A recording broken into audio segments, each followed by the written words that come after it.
우리가 죽음이 아쉬운 건 미처 누리지 못한 행복 때문에 죽음이 아쉬운 거예요. 우리가 죽음이 괴로운 건 이 세상에서 사람으로서 꼭 해야 되는 도리를 하지 않고 이웃을 도우지 않았기 때문에 죽음이 아픈 거죠. 많은 경우 살아있을 때 우리 자매님들이 남편한테 이래요. 제발 담배 좀 끊어. 그때 안 끊다가 폐암 딱 걸려서 그때 끊는 사람들. 제발 술 좀 끊어. 그래도 안 끊다가 간암 걸려서 끊는 사람들. 이런 사람들이 가장 바보 같은 사람들이에요. 지난 2월 달에 괌에 강의를 갔다 왔는데 거긴 휴양지잖아요. 총회장님이 재미난 얘기를 하시더라고요. 신부님, 그 괌에 휴양지 띠 뛰는 데가 있대요. 그러면은 생전 안 보이던 사람이 어느 날부터 뛰기 시작한대요.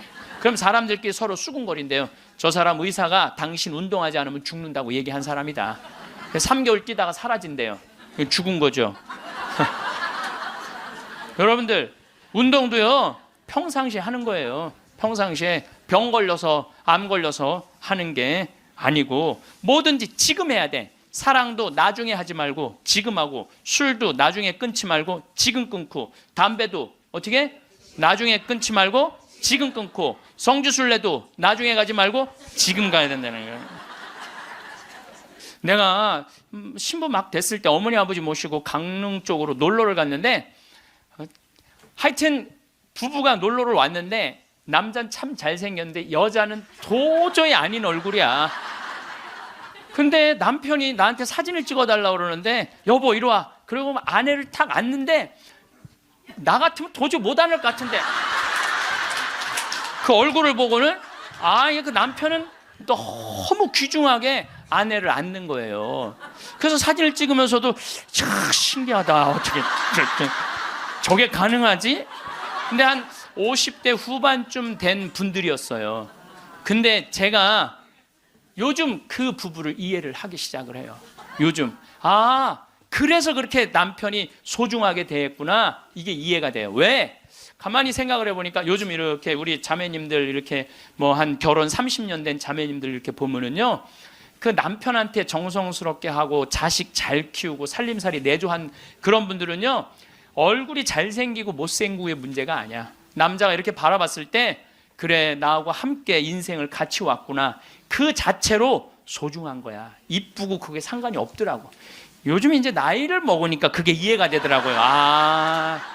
그래서 그렇게 끌어안고 참 웃으면서 그 아내를 바라봤구나. 사랑은요, 잘생기고 예쁜 여자가 하는 게 아니에요. 마음이 따뜻한 사람들이 하는 게 사랑이에요. 신부님, 저는 얼굴이 못생겨갖고 아무도 저를 바라봐주는 사람이 없어요. 여러분들, 얼굴이 못생겨갖고 아무도 자기를 사랑해주지 않으면 방법이 있어요. 자기가 자기를 사랑해주면 돼요. 자기가 자기를 사랑해주면 되잖아요. 남이 사랑해줄 때 기다리면 그거 힘들어요. 내가 나를 아끼고 사랑해주면 빛이 나. 빛이 나면은 사람들은 나한테 다가오게 돼 있는 거예요. 네, 우리가 항상 죽기 전에 후회를 참 많이 합니다. 사람들이 병들어서 자신에게 주어진 시간이 얼마 남지 않았다고 하면, 하느님, 만약 당신께서 다시 한번 저에게 생명을 허락하셔서 건강하게 된다면 훨씬 더 착하게 살고, 운동도 열심히 하고, 남들한테 희생도 잘하고, 성당도 열심히 다니겠다고 그렇게 자신과 약속하는 사람들 참 많아요. 그렇죠? 내가 본당 신부 때 키가 1m 한 70, 한 4cm 되는 처녀 아이였어요. 키도 크고 얼굴도 이쁘고. 근데 아버지가 고엽제로 돌아가셨어요, 베트남에서. 근데 그때만 해도 이게 자식한테 물림을 당한다고 그랬는데 병원에서 유방암일 가능성이 있다고. 그래갖고 이제 검사를 해놓고 한 2주 후에 결과가 나오는 거야. 근데 그 2주 동안 너무 불안한 거야. 그래서 사제관을 찾아왔어요. 신부님, 너무 불안하다고. 나 암이면 어떻게 하느냐고. 나 아직 시집도 안 갔는데 아버지 그렇게 돌아가시고 어떻게 하느냐고 막 정말 눈물을 흘리면서 고통스러워하고 괴로워하는 그 아가씨가 있었어요. 그래 우리 기도해보자. 다 암이지 않을 수 있으니까. 그 2주일 후에 이 친구는 와갖고 너무 환한 얼굴로 신부님 암이 아니래요. 이 친구는 지금 거의 20년이 지난 지금도 아주 행복하게 잘 살고 지금도 1년에 한 번씩 나한테 인사를 와요. 여러분들도 병원에 갔는데 당신 암이라고 그러고 검사를 했어. 그 기다리는 기간 동안 여러분들 무슨 생각할 것 같아요? 결과 기다리는 동안 별 생각을 다 할 거예요. 내가 왜 이렇게 착하게 살지 못했을까? 만약에 내가 다시 살아난다면 마약도 더하고 일도 12시간씩 더하고 내가 미워하는 놈 끝까지 미워하고 이런 사람은 한 명도 없을 거예요. 그렇죠? 만약에 내가 더 다시 살아난다면 더 착하게 살고 더 기쁘게 살고 더 사랑하면서 살겠다고 100이면 100명 다 그렇게 결심할 거예요. 내가 만약에 암이 아니라면 이런 놈들 그때 내가 그 놈을 더 괴롭혔어야 되는데 더 미워했어야 되는데 만약에 이런 마음을 죽기 전에 다시 건강해진다면 그런 마음을 갖는다면 이런 사람이 지옥에 가는 거예요. 이런 사람은. 난 이런 사람은 없다고 생각을 해요. 우리가 죽음이 아픈 건 사랑하지 못하기 때문에 아픈 거예요. 우리가 죽음이 아쉬운 건 미처 누리지 못한 행복 때문에 죽음이 아쉬운 거예요. 우리가 죽음이 괴로운 건 이 세상에서 사람으로서 꼭 해야 되는 도리를 하지 않고 이웃을 도우지 않았기 때문에 죽음이 아픈 거죠. 많은 경우 살아있을 때 우리 자매님들이 남편한테 이래요. 제발 담배 좀 끊어. 그때 안 끊다가 폐암 딱 걸려서 그때 끊는 사람들. 제발 술 좀 끊어. 그래도 안 끊다가 간암 걸려서 끊는 사람들. 이런 사람들이 가장 바보 같은 사람들이에요. 그 지난 2월 달에 괌에 강의를 갔다 왔는데 거긴 휴양지잖아요. 총회장님이 재미난 얘기를 하시더라고요. 신부님 그 괌에 휴양지 그 띠 뛰는 데가 있대요. 그러면은 생전 안 보이던 사람이 어느 날부터 뛰기 시작한대요. 그럼 사람들끼리 서로 수군거린대요. 저 사람 의사가 당신 운동하지 않으면 죽는다고 얘기한 사람이다. 3개월 뛰다가 사라진대요. 죽은 거죠. 여러분들 운동도요 평상시에 하는 거예요. 평상시에 병 걸려서 암 걸려서 하는 게 아니고 뭐든지 지금 해야 돼. 사랑도 나중에 하지 말고 지금 하고, 술도 나중에 끊지 말고 지금 끊고, 담배도 어떻게 나중에 끊지 말고 지금 끊고, 성주순례도 나중에 가지 말고 지금 가야 된다는 거예요. 사랑도 그래요. 많은 사람들이 왜 나를 아무도 사랑해 주지 않지? 나 같은 거한테는 관심도 없네.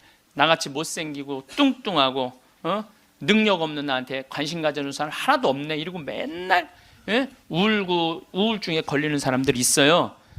여러분들 많은 사람들이 저한테 그래요. 신부님은 사랑을 많이 받아서 그런 말씀, 우리들 마음을 이해를 못한다고. 여러분들 제가 사랑만 받을까요? 저도 노력 무지하게 해요. 사랑하려고 노력을 해요. 여러분들 아무것도 안 하고 사랑만 해줘, 사랑만 해줘. 그런 사람 사랑스러워요, 안 사랑스러워요? 노력하는 사람이 사랑도 받는 거예요.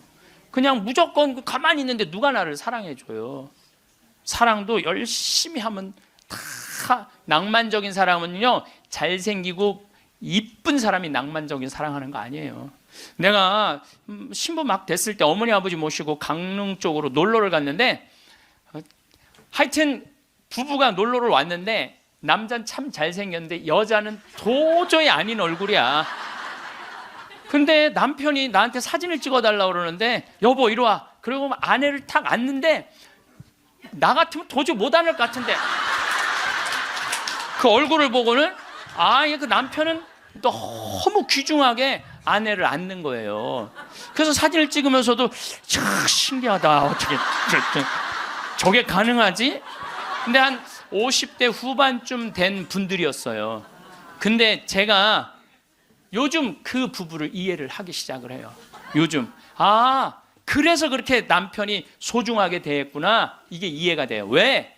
가만히 생각을 해보니까 요즘 이렇게 우리 자매님들 이렇게 뭐 한 결혼 30년 된 자매님들 이렇게 보면은요, 그 남편한테 정성스럽게 하고 자식 잘 키우고 살림살이 내조한 그런 분들은요, 얼굴이 잘생기고 못생기고의 문제가 아니야. 남자가 이렇게 바라봤을 때 그래, 나하고 함께 인생을 같이 왔구나, 그 자체로 소중한 거야. 이쁘고 그게 상관이 없더라고.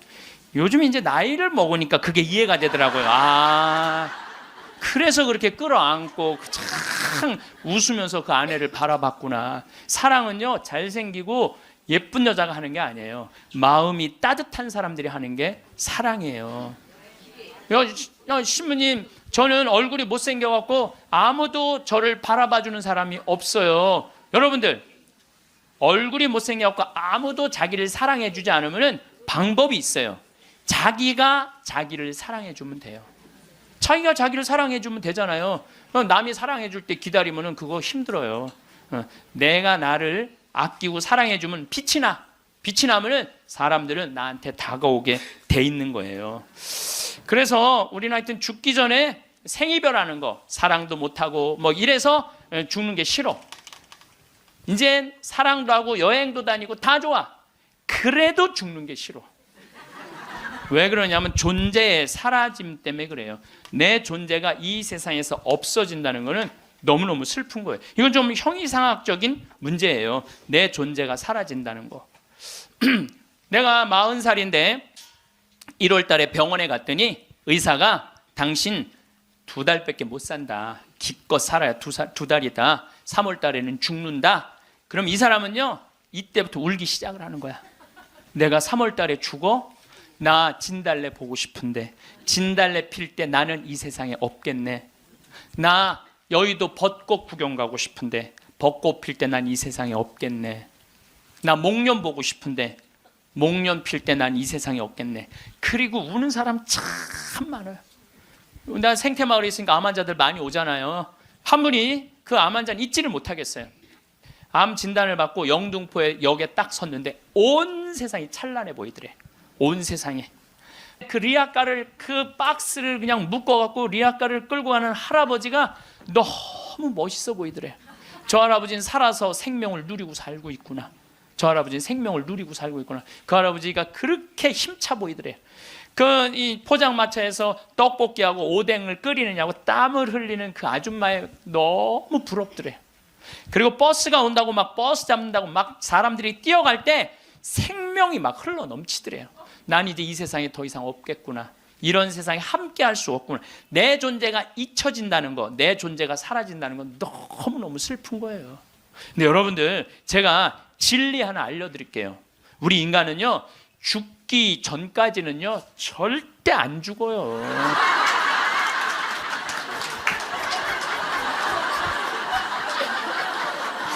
아직 죽지도 않았는데 청승 떨지 말라 이거예요. 죽지도 않았는데 청승 떨지 말라는 거예요. 근데 많은 사람은 아직 죽지도 않았는데 죽은 것처럼 사는 사람들 많아요. 난 죽을 거다, 죽을 거다. 그래서 암 환자들도 두 종류가 있어요. 살아있는 동안 즐겁게 살다가 죽는 사람이 있고, 아직 죽지도 않았는데 죽은 것 지금 죽다가 살다가 죽는 사람이 있다니까요. 그래서 죽기 전까지는 절대 안 죽어요. 작년 8월 달에 우리 생태마을에 이제 우리는 암 환자를 더 이상 안 받습니다. 이 방송 보시는 분들 이제 더 이상 암 환자를 안 받아요. 왜 암 환자를 안 받냐? 우리 집은 사실은 암 환자들 치료 기관이 아니라 환경 교육하고 교우들 피정하는 집이에요. 근데 워낙 먹을거리가 좋고 이래서 내가 암 환자들을 받았는데 요즘은 피정하겠다는 분들이 너무 많이 와서 그분들은 전부 다 청주 꽃마을로 가라고 그래요. 거기 이제 암 환자 전문 기관이니까. 그래서 암 환자를 안 받는데 작년 8월 달에 암 환자가 또 왔어요. 근데 이 사람은 천주교 신자도 아니야. 천주교 신자도 아닌데 이 대장암이 걸렸는데 열어보니까 직장암이 걸렸는데 대장까지 다 퍼진 거야. 그래서 의사가 다시 덮은 거예요. 그리고 딱 왔는데 몸무게가 30kg야. 30kg. 30kg면은 항암을 못 한대요. 40kg가 넘어야지 항암을 한다는 거예요. 근데 이분이 2달밖에 못 산다고 그러는데 내가 2달 있다가 죽을 거라면 병원에서 죽고 싶진 않더래요. 그러니까 2달 동안 먹지도 입지도 못했던 거야. 이 자매가. 그래갖고 이제 생태마을에 8월 달에 온 거야. 우리 생태마을에 머물고 싶어갖고. 경치 좋은 데서 개신교 신자야. 하나님 찬양하고 죽겠다고. 그래갖고 이제 내가 이제 만나러 나가려고 그랬더니 직원들이 신부님 받지 말라고. 지금 방이 예약이 이미 10월, 11월 달까지 다 차가고 그분이 받으면 안 된다고. 절대 받지 말라고 그러는 거예요. 내가 또 마음이 약해갖고 잘 받거든요. 그러니까 이제 직원들이 이제 그 마음 약해질까봐 받지 말라고. 근데 내가 딱 마당에 나가서 그 자매를 딱 봤는데 이뻐.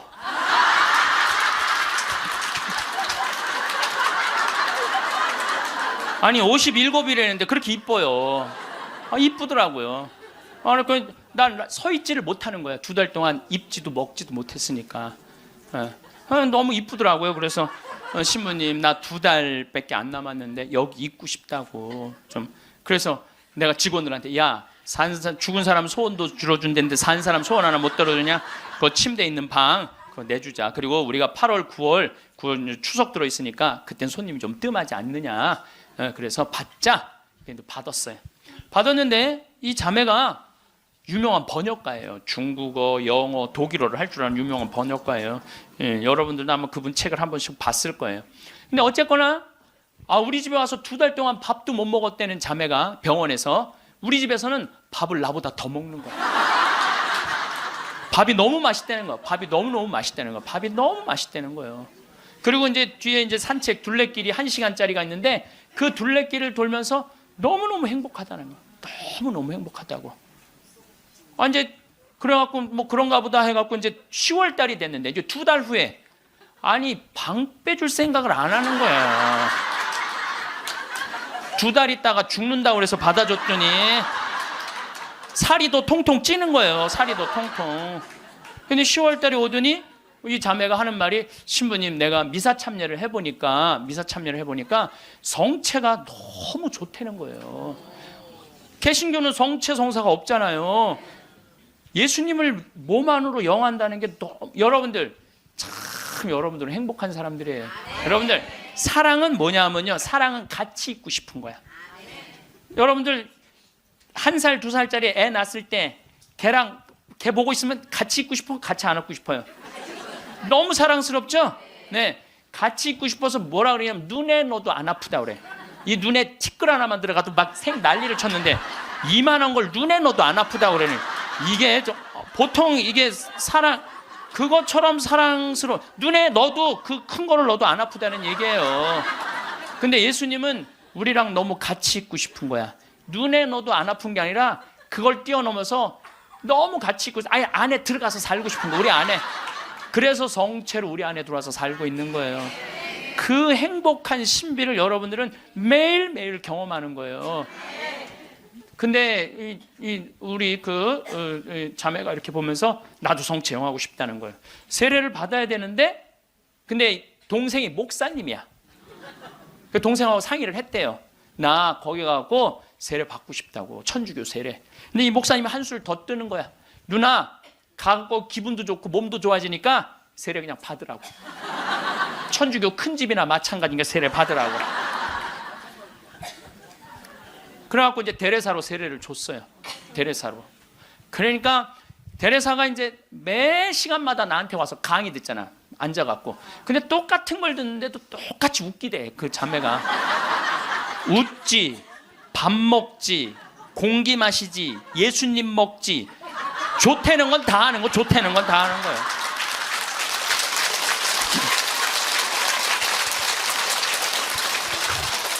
제가 시작 기도로 바친 게 이 자매가 나한테 메시지를 보낸 거예요. 네. 암이라고 하는 무서운 병을 만나면서 비로소 하느님을 만나게 되었습니다. 그 전까지는 교회도 잘 안 나갔대요. 관념이나 추상적인 존재로서가 아니라 매일매일의 삶과 고통 속에서 이전에 중요하다고 생각했던 것들이 얼마나 덧없음도 알게 되었고 저를 겸손하게 만드신다는 걸 감사하고 있습니다. 이 세상에서 내가 누구인지 하느님과 나의 관계에 대해 보다 깊이 이해하게 되었습니다. 나 자신의 한계를 처절하게 경험했고 깊은 실망도 알게 되었습니다. 그럼에도 희망이 얼마나 소중한 것인지 조금 알게 된 것 같아요. 그리고 항상 사람들 속에서 서로 보살피며 살아야 한다는 것을 비로소 알게 되었습니다. 우리 생태마을에서 살면서요 너무너무 삶을, 그리고 이분이 그런 거예요. 2달 동안 그냥 하느님 속에서 살다가 죽겠다고 찬양하면서, 그러면서 점점 건강이, 12월 달이 돼도 방 뺄 생각을 안 하는 거예요. 온몸에 암이 다 퍼졌다는 사람이. 그래서 이제 12월 마지막 제주는 내가 너무 강의가 많으니까 이제 마지막 제주는 쉬어요. 오늘부터 21일까지 하루도 안 쉬고 강의를 하는 거예요. 21일까지. 그러니까 대림 여러분들 피정한다고 그냥 여기서 부르고 저기서 부르고 그러니까 근데 예수님 너무 힘들어. 그래서 25일부터 30일까지는 제가 쉬어요. 근데 쉬면서 이제 평창에 이제 오늘도 새벽에 눈이 와갖고 그냥 직원들이 눈을 다 쓸었거든요. 그래서 이제 마지막 주 쉬면서 집에서 뭐 할 일이 별로 없잖아요, 또. 그러니까 우리 직원들한테 저녁 먹고 야, 영화 보러 나가자. 우린 또 영화를 보려면 원주로 나가야 돼. 1시간 한 20분 정도 운전을 해서 영화를 딱 이제 보러 갔는데 직원들 다 데려가는데 테레사가 눈에 밟히는 거야. 혼자 놔두고 가기가 그렇잖아요. 그 큰 건물에. 그래서 테레사도 같이 가자. 그래서 이제 테레사하고 같이 영화를 보러 갔어요. 근데 내가 영화를 보러 갔는데 영화를 잘못 골랐어. 영화를 이렇게 단편 영화를 골라야 되는데 1년에 한 편씩 나오는 영화에 2편을 데려간 거예요. 반지의 제왕, 호빗 뜻밖의 여정, 스마우그의 폐허라는 2편을 데려간 거예요. 이 난쟁이들이 잃었던 왕국을 찾으려고 막 하다가 보물을 찾아야 되는데 그 굴 속에 용을 깨우면 안 되는 거야. 근데 용을 깨운 거야. 화가 난 용이 팍 날개를 펼치고 이제 마을을 다 불살려고 날개를 쫙 펼치고 입을 쫙 벌리다가 영화가 끝나요. 이건 이제 언제 봐야 되느냐면 내년에 봐야 되는 거, 내년에. 영화가 끝나고 테레사한테 미안하더라고. 테레사한테 이제 언제 죽을지 모르는 테레사를 데리고 와갖고 그걸.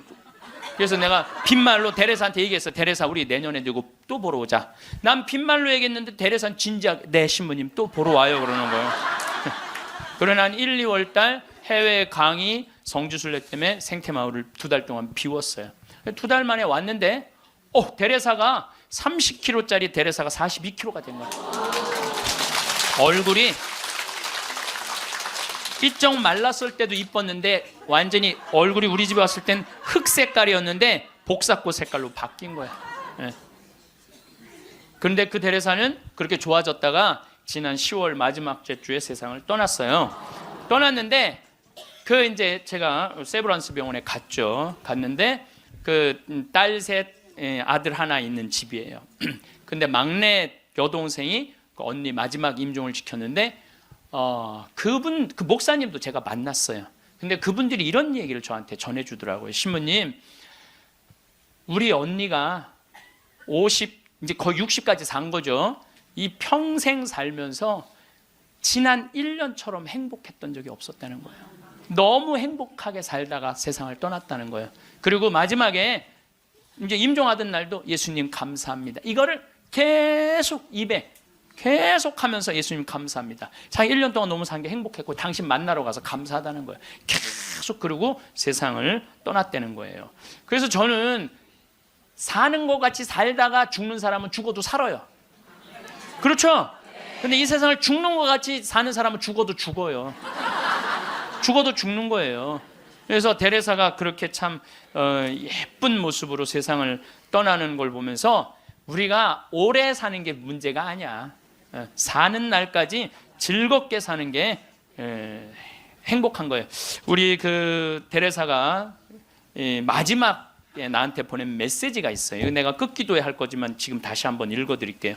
누군가 제게 제일 좋아하는 게 무엇이냐고 묻는다면 즉시 하늘을 바라보는 것이라고 답할 거예요. 우리 생태마을에서 이렇게 하늘을 바라보는 모습이 너무너무 행복했대요. 하늘이 파란 하늘을 바라보는 게. 새벽 하늘, 해질녘, 하늘 낮과 밤의 하늘을요. 하늘은 늘 자유롭고 무한하며 아름다워요.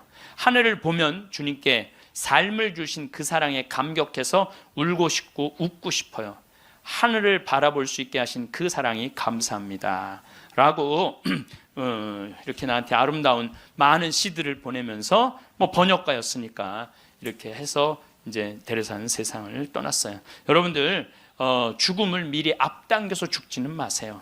살아있는 동안 삶을 즐기고 죽을 때 죽음을 받아들이는 훈련이 필요합니다.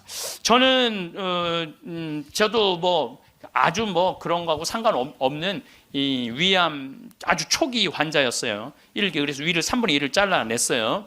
근데 5년 전이죠, 이제. 그런데 내가 그리고 난 다음에 사는 게 모든 게 감사해. 살아있는 게 감사해. 살아있는 게.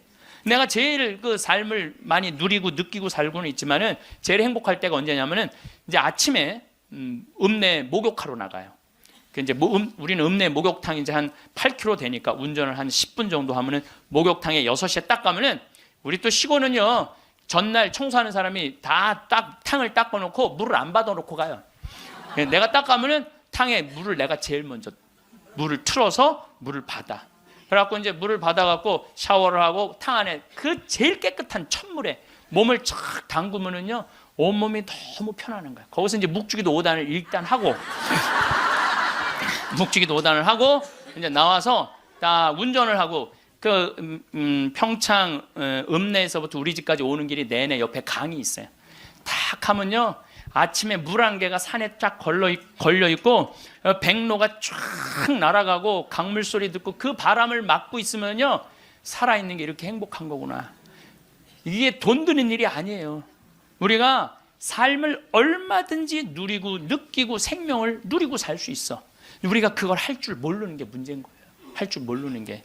여러분들도 오늘 이렇게 와서 강의 들으니까 삶이 생명감이 좀 느껴지지 않아요? 네. 그래서 집에 있으면 안 되는 거예요. 집을 나가야 되는 거 무조건. 네. 집에 있으면 우울증밖에 걸릴 게 없는 거예요. 네. 제가 여러분들 죽을 때 가족들 모아놓고 나는 내가 처음 자전거 탈 때 아빠가 뒤에서 잡아주고 너 혼자 이렇게 자전거 처음 탔을 때 아빠는 얼마나 행복했는지 몰라. 죽을 때 아빠가 자식한테 이렇게 얘기하는 거죠. 내가 너희들 손잡고 우리 생태마을 국장하고 아들 둘하고 3, 4년 전에 스페인 산티아고 600km를 걸었어요. 우리 국장은 한 달 동안. 그게 내가 보기에는 죽을 때 내가 너희들하고 그때 걸었을 때 너무너무 행복했어. 이런 말을 할 때 여러분들 멋있게 죽는 거예요. 안 죽으려고 이리 도망다니고 저리 도망다니고 그냥 풀뿌리 캐먹고 그냥 죽은 건지 산 건지도 모르고 그냥 이러고 살다가 죽지 말라는 거예요, 여러분들. 김수환 추기경님이 돌아가실 때 고맙습니다. 사랑하십시오. 참 멋있게 죽잖아요. 여러분들도 죽을 때 좀 제발 멋있게 죽어. 죽을 때 좀 멋있게 죽어야 될 것 같아요. 내가 지난 6월 달에 필라델피아에 강의를 갔었어요.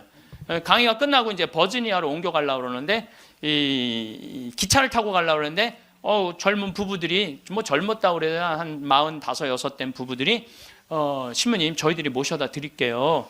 뭐 뿌레젤이라는 가게를 하는 분이에요. 아니 가게는 어떻게 하고? 직원들이 알아서 해요. 뿌레젤이라는 건 뭐냐면은 밀가루에다가 소금 넣어서 굽는 빵이에요. 이게 하나에 300원이야. 그걸 5개를 묶어요. 그래갖고 그게 그냥 필라델피아는 흑인이 많이 살아요. 그걸 먹고 허기 우리 김밥 같이 먹는 거야. 김밥 같이. 예. 그래서 이제 그럼 고맙다고 한 3시간 반, 4시간 걸리는 거리니까 차를 타고 가는데 이런 얘기, 저런 얘기, 이민 중에 어려웠던 얘기, 행복했던 얘기 많이 하는데 참 그 두 부부가 나한테 기가 막힌 얘기를 해주더라고요. 한참 뿌레젤을 구워서 팔면서 대출도 갖고 그러는데 하루는 완전히 늙은 흑인 하나가 찾아왔대요. 그러니 뿌레젤 300개를 주문을 하더래요. 그래서 내일 갖고 갈 거냐? 그랬더니 아니 오늘 갖고 갈 거야. 아니 당신 2시간이나 기다려야 되는데 기다릴 수 있느냐? 난 기다릴 수 있다고 그러더래. 직원들이 막 눈총을 주더래요. 미국은 다 예약 문화거든. 전날 예약을 하고 찾아가겠다 이러는데 그 흑인은 와갖고 2시간을 기다리고 있다니. 돈 벌고 싶은 욕심에 그 뿌레젤을 부지런히 걷대요. 거갖고 300개를 줬대. 뭐 하려고 그러냐? 그랬더니 내가 학교 수인데 우리 아이들 주려고 갖고 가는 거다. 그리고 갔대요. 다음 주에 또 오더니 또 뿌레젤 300개를 주문을 하더래요. 화가 나더래요. 이게 무시하는 것도 아니고 이 바쁜데 뿌레젤을 300개를 또 주문하네. 당신 기다릴 수 있겠냐? 나 기다리겠다고 여기서. 그래갖고 거서 줬대. 근데 그 다음 주에 또 오더니 뿌레젤 300개를 또 고달라고 그러더래. 그래서 물어봤대요. 너 이름이 뭐냐? 그랬더니 미스터 윌리래. 미스터 윌리. 미국이 지금 예약 문화인데 당신은 왜 예약도 안 하고 우리를 힘들게 하느냐? 그랬더니 미스터 윌리라는 늙은 흑인이 하는 말이 나는 예약을 할 수 없는 사람이다. 왜 예약을 못하냐? 난 지금 암이 걸려갖고 오늘 죽을지 내일 죽을지 모른다. 그런데 내가 어렸을 때 브레첼이라는 빵을 먹고 허기를 때웠다. 지금도 이 얘네들은 그 필라델피아 아이들은 그걸 옛날 생각을 하고 그걸 맛있게 먹는데, 그러니까 나도 어렸을 때 이 브레첼이라는 빵을 먹고 허기를 때우고 했는데 지금 내가 수위로 있는 이 학교에 아이들도 아침을 못 먹고 오는 애들이 참 많다. 그래서 내가 마지막에 죽기 전에 그럼 너 학교 심부름이 아니냐? 그랬더니 심부름이 아니다. 내 돈으로 마지막에 이 아이들한테 거의 $300나 되는 돈을 계속 해갖고 아이들한테 나눠주는다는 거예요. 그래서 나는 언제 죽을지 모르기 때문에 예약을 할 수가 없다. 그리고는 다시는 안 왔대요. 죽은 거지. 그러니까 미국 사람은 죽을 때도 멋있게 죽어. 저는 여러분들도 좀 죽을 때 좀 멋있게 죽었으면 좋겠어. 예?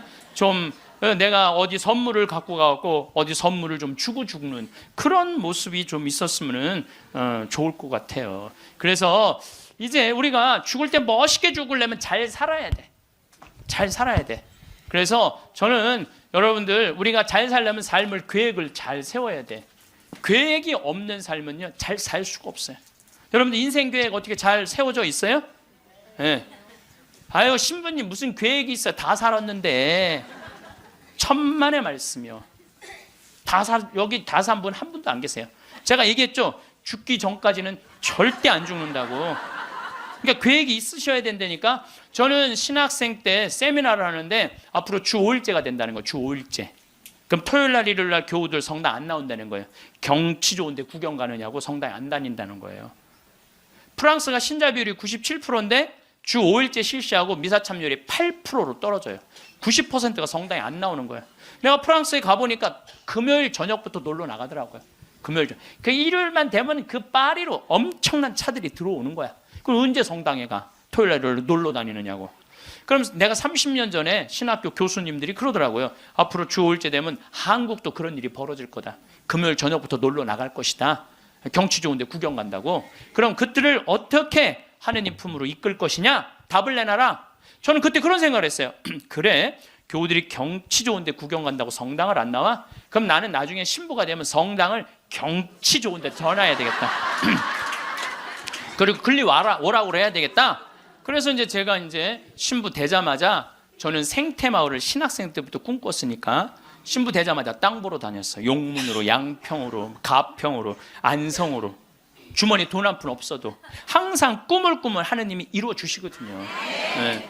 월요일 날 나한테 40억 봉헌한 분도 내가 아프리카 잠비아에 농업대학 세운다는 꿈을 꾼 거예요. 그러니 누가 이루어 주시는 거예요? 하느님이 이루어 주시는 거예요. 믿음이 있어야 돼. 언젠간 줄 거라는 믿음이 있어야 돼. 네. 그래서 이제 막 여기저기 땅 보러 다니는데 뭐 30억, 50억 그러더라고요. 부동산 업자가 신부님 돈이 어디 있어서 땅을 보러 다니느냐고. 나 돈 한 푼도 없다. 대신 꿈이 있다. 꿈이. 그래서 이제 교구청에서 내가 하도 그렇게 뛰어다니니까 주교님이 부르더니 강원도 평창에 땅이 15,000평이 있다는 거. 15,000평. 그거를 꾸며 보라는 거예요. 그래서 제가 30살에서부터 그걸 꾸미기 시작을 한 거예요. 본당 신부 하면서. 그럼 집에 들어오면 새벽 2, 3시 늘 그랬어요. 다 본당 사목하고 집에 들어오고 그러니까. 10년 하는데 도저히 안 되겠더라고요. 그래서 주교님한테 청을 드렸죠. 주교님, 저 이제 초대 본당 신부 2번을 5년을 했으니 저 이제 강원도 평창 생태마을에 들어가서 살게 허락을 해 주십시오. 청을 넣었더니 주교님 그럼 가라고. 그래서 내가 가서 생태마을에 가서 사는데 10년 동안 꽃 심어놓고 나무 심어놓고 사니까 지금은 봄만 되면 천국이에요. 천국. 얼마나 꽃이 피면 아름다운지 몰라요.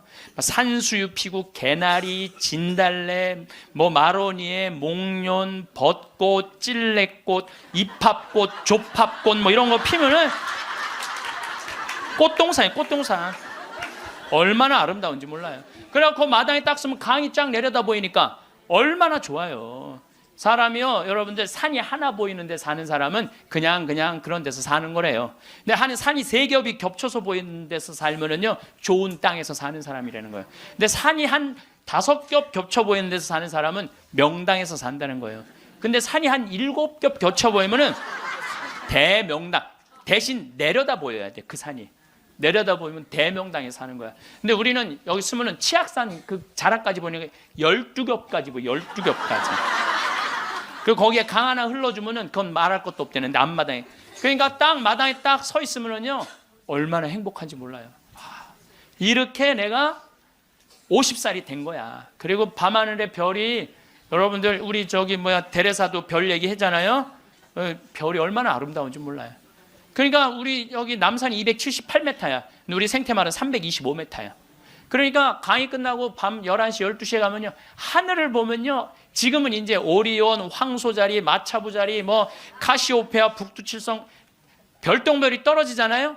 별똥별 꼬리 타는 소리가 들려요. 별똥별 떨어질 때, 아니 뻥이 아니라니까. 떨어질 때 따따따따따따 이러면서 떨어요. 따따따따따. 참, 이렇게 내 청춘 50이 됐어 내가. 그랬더니 교구청에서 부르더니 황 신부님, 그 평창 생태마을 꾸민 경험을 가지고 여주의 땅이 15만 8천 평이 있대. 15만 8천 평. 여기 10배야. 평창보다 10배. 그거를 좀 꾸미라는 거. 4년 전에. 그래갖고 내가 여주 이제 군청에 들어갔더니 신부님 거기는 안 되는 데라는 거예요. 안 되는. 왜 안 되느냐? 여기는 수질관리 지역이기 때문에 한강 2km밖에 안 남았기 때문에 여기는 이렇게 큰 건물을 허가를 해줄 수가 없다는 거예요. 난 너무 하고 싶은데 허가 받을 수 있는 길이 뭐냐? 그랬더니 국회에 올라가래. 국회에서 해결해 줘야 된대. 우린 또 그렇게 되면 바로 해요. 국회 갔어요. 그래갖고 해당 지역 국회의원을 만났어요. 나 우리나라 국민들이 맨날 먹고 마시는 데만 있는 게 아니라 정말 정신적으로 쉴 수 있는 공간을 만들고 싶다. 그래서 여기 하고 싶다. 그랬더니 국회의원이 딱 보더니 신문 이거 안 되는 거라고. 근데 한마디 했어. 내가 안 되니까 여기 왔지 데모 오겠냐고.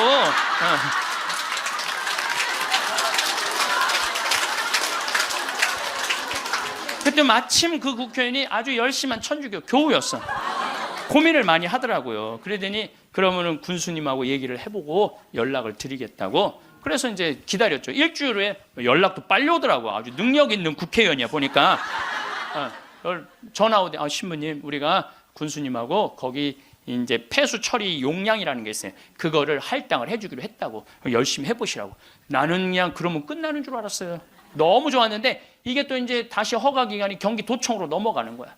경기도청에 가니까 이게 또 난감한 거야. 근데 마침 내가 또 경기도 기관장들한테 아침 먹고 하는 강의를 했었어요.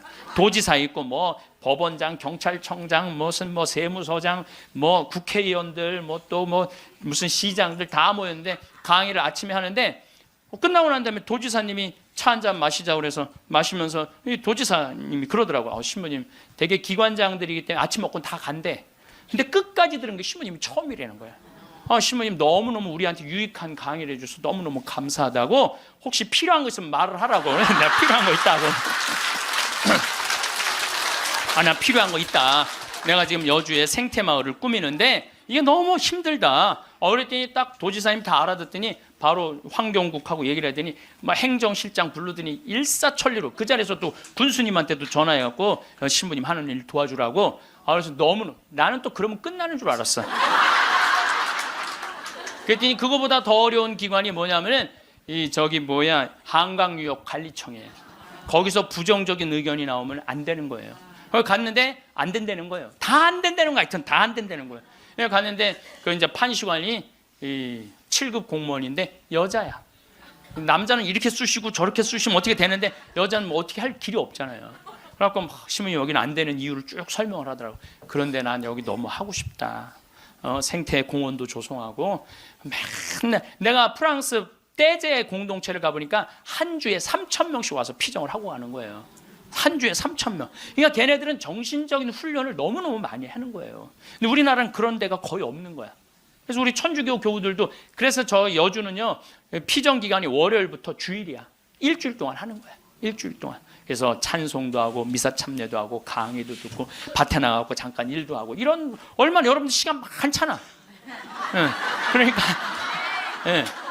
가격은 최대한 낮추면서 우리 교우들이 그런 정신적인 걸 하고 싶다. 그랬더니 신부님 사실 저는 신자도 아니고 우리 엄마 아버지도 신자가 아닌데 신부님 우리 엄마 아버지가 평화방송만 본다는 거예요. 신부님 강의만. 자기도 몇 번 봤대. 봤는데 신부님 생각이 좋아서 내가 긍정 의견을 내겠다고. 넘을 산을 다 넘은 거야. 얼마나 행복한지 몰라요. 그런데 진짜 큰 산이 하나 있더라고. 주민들이 결사 반대하는 거예요. 주민들이 한 105호 정도 되는데 그 부평리 주민들이 안 된다. 결사 반대는. 그래서 야, 이거 결사 반대하면 안 되는데, 그래갖고 내가 이제 주민들 이제 마을회관에 만나자 그랬어요. 딱 만났는데 눈빛이 결사항전의 눈빛이 있더라고요. 결사항전의 눈빛이. 그래서 그러면 한번 왜 반대하시는지 말씀을 해보라고. 근데 여러분들, 우리가요 협상을 할 때는요 먼저 말하면 안 돼요. 항상 상대방이 어떤 지금 기분으로 반대를 하는지 얘기를 들어봐야 돼. 그래서 내가 또 생명을 살리는 말씀 말 작년에 강의할 때 대화하는 방법 알려줬잖아요. 내가 그렇게 1년을 말을 했는데 대화를 못 하겠어요. 그래서 이제 겸손하게 앉아서 어르신들이 말씀하시는데 말씀 다 맞는 말씀이더라고요. 그리고 말씀을 들을 때는 눈빛을 깔아야 돼. 일단 이렇게. 그리고 말씀할 때마다 어떻게 고개를 끄덕여야 돼요. 이게 존중이에요. 존중. 1시간 동안 제가 계속 맞는 말씀이라고 의견을 받아들이겠다고, 맞는 말씀이라고 받아들이겠다고 이제 다 얘기하고, 그럼 신부님 여기다 왜 하려고 그러느냐고. 내가 또 이제 말할 기회를 주신 거 아니에요. 내가 또 일단 말을 하면 이게 얼마나 대단해요. 그래서 30분 말씀을 드렸지. 30분 말씀을 드렸더니 주민들이 눈빛이 싹 풀리더라고요. 그러면은 신부님 한번 해보시라고. 근데 내가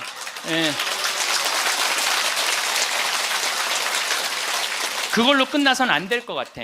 그래서 저는 강원도도 이런 생태마을을 하는데 내가 주민들을 초청하고 싶다고 초청을 해서, 이런 생태, 이게 나쁜 게 아니고 정말 생명을 살리고 싶은 그런 마음으로, 건강한 먹을거리를 만들고 싶은 마음으로 하는 거니까 한번 와서 보시라고. 이제 주민들을 이제 우리 생태마을에 모셨어요. 근데 그날따라 피정객들이 엄청나게 온 거야. 그날따라. 그래갖고 막 우리 지역 농산물 다 유통을 하거든요. 지역 동네 뭐 여기 영월 평창에 있는 농산물들 뭐 하다못해 꿀까지도 다 우리 집에 들어오면 피정객들이 와서 다 사가니까. 그러니까 지역 농산물들을 다 유통을 해주니까 얼마나 좋아요.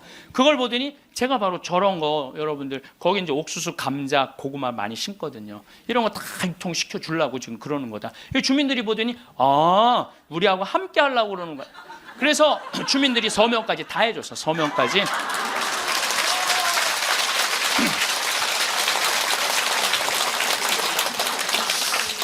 나는 보통 텔레비전 보면 막 반대할 때 막 결사 반대, 막 피 같은 거 막 써놓고 막, 그리고 서로 막 죽기 살기 까무러치기로 싸우는 거 보면 이해가 안 돼. 왜 말로 하면 될 걸 왜 싸우는지 이해가 안 가. 나도 양보할 걸 많이 양보를 했어요. 왜냐하면 거기에 주민들이 나는 그 산을 좀 넓은 농토를 하려고 하는데 산을 보존해 달라고 그러더라고. 맞는 말씀이잖아요. 그래서 산 보존하는 걸로 하고, 이제 거기서 이제 말을 좀 해서 이 사람이 말을 타면은요, 그 말을 키우고 싶은 이유 중에 하나는, 왜 말을 키우고 싶으냐면 장애자들이 말을 타면요 이 치료가 굉장히 좋아요. 그래서 장애인 협회에서 나한테 와갖고 신부님 말을 좀 하면은 말 탈 공간이 없다는 거예요. 지금 수도권은 너무 비싸고, 근데 여긴 땅이 15만 8천 평 아니야. 15만 8천 평. 그러니까 좀 해달라고 해서 그거 하려고 그랬는데 말 똥 냄새가 마을에 오면 불편하다. 그것도 내가 포기했어요. 그러니까 원하는 걸 다 해준 거죠. 내 것만 한데, 협상이라는 거죠. 내 걸 포기하는 게 협상이에요. 그래갖고 이제 아마 내년부터 이제 이 생태마을을 이제 꾸미게 될 거예요. 그러니까 난 60살까지 일이 기다리고 있는 거예요. 60살까지. 남들은 60살 되면 명퇴한다, 조퇴한다 그러는데 나는 일이 기다리고 있으니까 얼마나 좋아. 사람은요, 꿈꾸는 사람이 행복한 거예요. 꿈꾸는 사람이. 여러분들 과거에 매달린 사람 불행한 사람. 과거. 내가 그때 이 인간을 만나지 말았어야 되는데.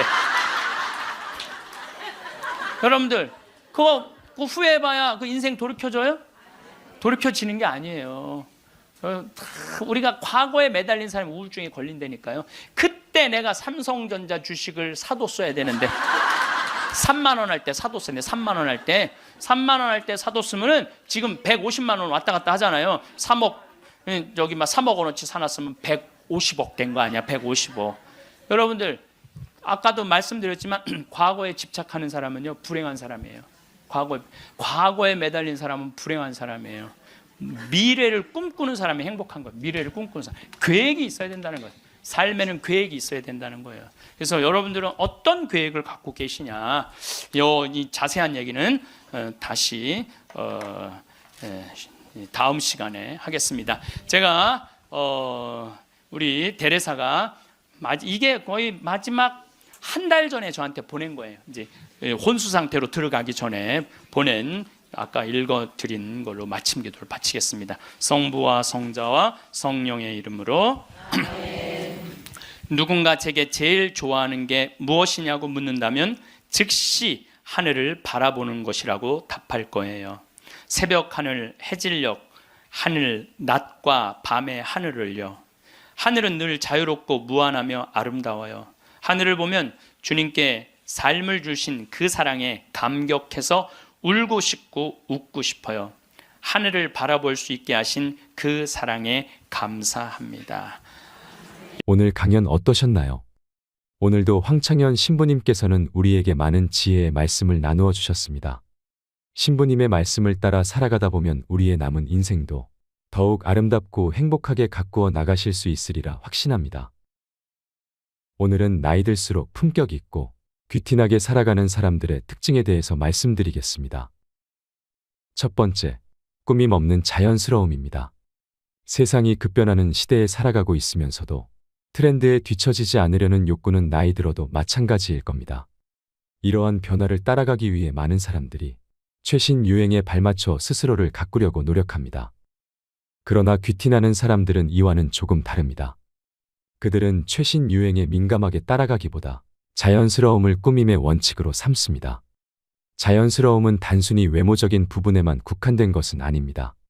그것은 일상생활 모든 면에서 배어나오는 태도와 사고입니다.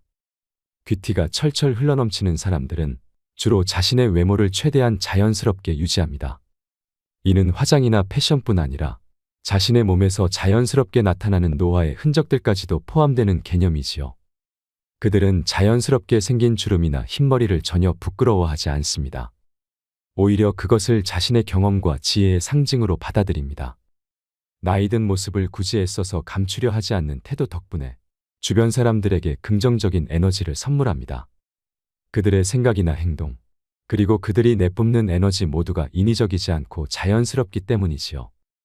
그들은 인간관계에서도 꾸밈없는 자연스러움을 추구합니다. 사회적인 관계에서도 가식적이지 않고 매우 솔직하며 진실한 모습으로 대화를 나누려고 노력합니다. 무엇보다 말을 많이 하기보다 듣기에 더욱 집중하며 상대방의 의견을 존중하고 진심을 담아서 소통하려고 합니다. 이들은 또한 누구누구를 따라가려 애쓰기보다 자신만의 보폭과 속도대로 자신의 방향에 맞추어 살아갑니다. 자신을 있는 그대로 사랑하고 존중할 줄 안다는 의미입니다.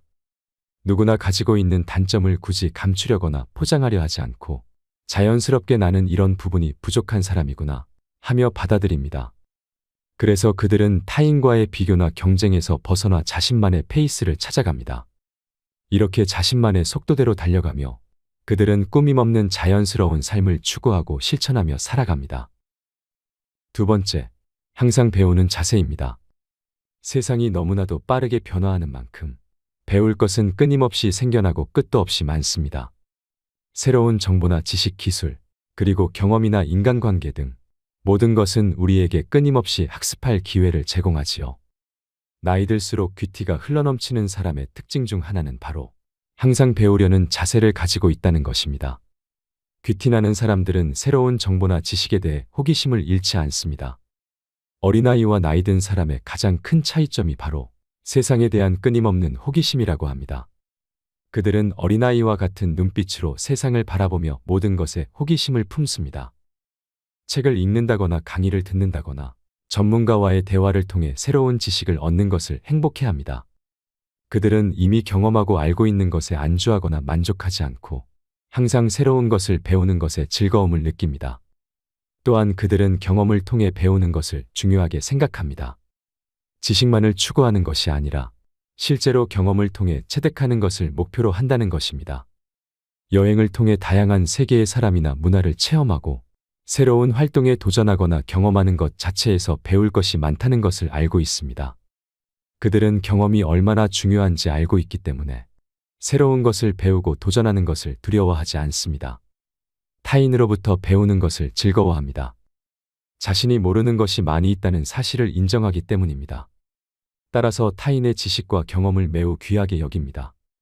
타인과의 대화를 통해 항상 새로운 것을 배울 마음의 준비가 되어 있으며 다양한 사람들과의 교류를 통해 자신을 더욱 성장시키려고 애를 씁니다. 나이 들수록 귀티가 흐르는 사람들은 자신의 지식과 경험을 과시하지 않습니다. 따라서 그들은 겸손한 마음 자세를 지니고 있습니다. 자신의 지식이나 경험의 한계를 알고 있기 때문에 그 한계를 뛰어넘으려 끊임없이 노력합니다.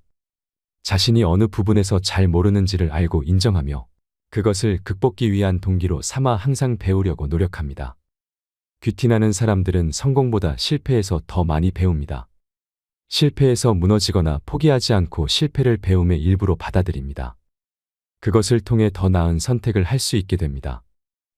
결론적으로 귀티나는 사람들의 항상 배우는 자세는 그들의 성장과 발전에 매우 큰 역할을 한다고 볼 수 있습니다. 그들은 끊임없이 새로운 것을 탐구하며 다양한 경험과 인간관계를 통해 지속적으로 자신을 성장시킵니다. 이러한 자세는 나이를 먹어도 귀티와 품격을 잃지 않는 데 큰 도움을 줍니다. 세 번째, 항상 여유 있게 행동합니다. 세상은 생각보다 더욱 빠르게 변화하고 있습니다. 변화하는 세상을 따라가기 버겁다고 생각할 때가 참 많은 것 같습니다. 모든 것이 하루가 다르게 변화하는 세상을 살아가고 있는 시대에 우리는 종종 자신도 모르게 그 속도에 맞춰 달려가곤 하지요. 그러나 귀티나는 사람들, 특히 나이 들수록 귀티를 잃지 않는 사람들은 주변의 분주함 속에서도 늘 여유 있음을 선택합니다. 갑작스럽거나 급한 상황에 직면할 때조차 차분함을 잃지 않습니다. 그들은 시간에 쫓기어 어쩔 수 없는 선택을 하지 않으며 스스로를 너무 코너로 몰아넣지도 않습니다. 그들은 자신에게 주어진 시간을 매우 중요하게 여깁니다. 현대사회에서는 빠르게 더욱 빠르게를 외치고 강조되곤 합니다. 그러나 귀티나는 사람들은 자신만의 속도와 리듬을 찾아 나섭니다. 이것은 다른 사람들과 비교해 느리다거나 게으르다거나 세상사 무관심하다거나 하는 것에서 오는 것이 결코 아닙니다. 오히려 각각의 순간을 대충 넘기지 않고 소중하게 인식하며 그 순간순간을 최대한 여유 있게 즐기고 풍요롭게 살아가려는 피나는 노력에서 비롯된 것이라고 볼 수 있습니다. 또한 그들은 자신의 삶의 패턴뿐 아니라 타인과의 관계에서도 여유를 가집니다.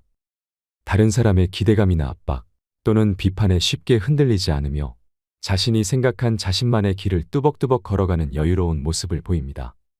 남에게 흔들리지 않기 때문에 자신의 가치관과 원칙을 중심으로 타인과의 관계를 설정하며 그것을 기반으로 관계를 맺음으로 남에게 끌려가지 않습니다. 여기에서 여유 있음은 단순히 외부적인 태도만을 의미하는 것은 아닙니다. 내부적으로 마음의 평화와 안정감을 유지하는 것도 포함됩니다. 그렇다면 어떻게 해야 여유 있는 태도를 가질 수 있을지 그 방법을 소개하겠습니다. 첫째, 우리가 제어할 수 있는 것과 제어할 수 없는 것을 구별하는 지혜가 필요합니다. 우리가 할 수 있는 일에는 최선을 다하되 그 결과가 어떻든 결과에 대해서는 걱정하거나 목매지 않아야 합니다. 둘째, 순간에 충실해야 합니다. 우리가 살아가는 것은 과거도 아니고 미래도 아니며 오로지 현재라는 이 순간뿐입니다. 그래서 현재 순간에만 충실함으로써 생각과 감정의 소용돌이에서 벗어날 수 있습니다. 셋째, 주변 환경이나 상황에 대해 열린 마음을 가져야 합니다. 삶의 변화와 도전을 받아들이는 유연함이 내면의 여유까지 만들어냅니다. 마지막으로 자신에 대한 이해와 사랑입니다. 자신의 감정과 생각을 인정하고 그것에 친절하게 대함으로써 마음속에 여유를 만들어냅니다. 여유 있음은 마음의 평화에서 비롯됩니다. 귀티나는 사람들은 자신의 마음과 정서를 꾸준하게 관리하며 그것을 바탕으로 나이 들수록 더욱 여유 있는 삶을 살아갑니다. 그들은 생활의 중요한 순간에 집중하며 그 순간을 최대한 즐기려고 노력합니다. 이러한 자세는 귀티와 품격을 부여하는 중요한 요소 중 하나입니다. 오늘의 내용이 여러분들 모두에게 도움이 되었으면 좋겠습니다. 도움이 되셨다면 주위의 소중한 분들께도 공유 부탁드립니다. 구독과 좋아요는 제작에 큰 힘이 됩니다. 오늘 하루도 행복하세요. 감사합니다.